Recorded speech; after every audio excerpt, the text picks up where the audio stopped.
കണ്ണൂർ തലശ്ശേരിയിൽ ജലസംഭരണിയിൽ വീണ് യുവാവ് മരിച്ചു. പാനൂർ പാറാട് സ്വദേശി സജിൻ കുമാറാണ് മരിച്ചത്. തലശ്ശേരി സ്റ്റേഡിയത്തിൽ സ്പോർട്സ് കാർണിവലിന്റെ ലൈറ്റിംഗ് ജോലിക്ക് എത്തിയതായിരുന്നു. മൂടിയില്ലാത്ത ജലസംഭരണിയിൽ വീണാണ് അപകടം. സജോ ദേവസ്യ കൂടുതൽ വിവരങ്ങളുമായി ചേരുന്നു. സജോ, എന്താണ് ഈ അപകടത്തിന്റെ വിശദാംശങ്ങൾ?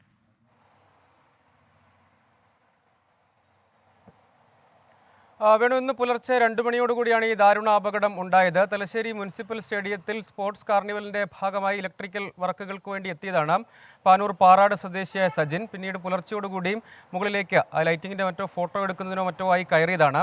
ആ സമയത്ത് അവിടെ ഈ ബിൽഡിങ്ങിന്റെ മുകൾ ഭാഗത്ത് ജലസംഭരണിയുടെ ഭാഗമായി, അതായത് ഫയർ ആൻഡ് സേഫ്റ്റിയുടെ ഭാഗമായി ഒരു വലിയ ജലസംഭരണി ഒരുക്കിയിരുന്നു. അതൊരു ഹോൾ രൂപത്തിൽ മുകളിൽ ഒരു ചെറിയ അടച്ചു വയ്ക്കുകയാണ് ചെയ്യുക.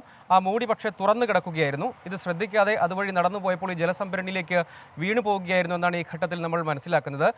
സാമാന്യം വലിപ്പമുള്ള ഒരു ജലസംഭരണിയാണ്. ഒരു മൂടിയില്ല, ഒരു മാൻഹോൾ രൂപത്തിൽ ഒരു ചെറിയ മൂടി മാത്രമാണ് ഉണ്ടായിരുന്നത്. അത് തുറന്നു കിടക്കുകയായിരുന്നു. പിന്നീട് രക്ഷപ്പെടാൻ മാർഗമുണ്ടായിരുന്നില്ല.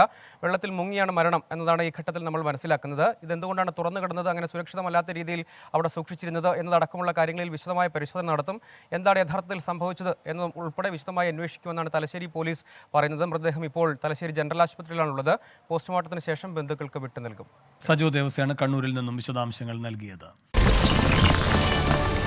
24 അഞ്ചിന്റെ വജ്രത്തിളക്കം.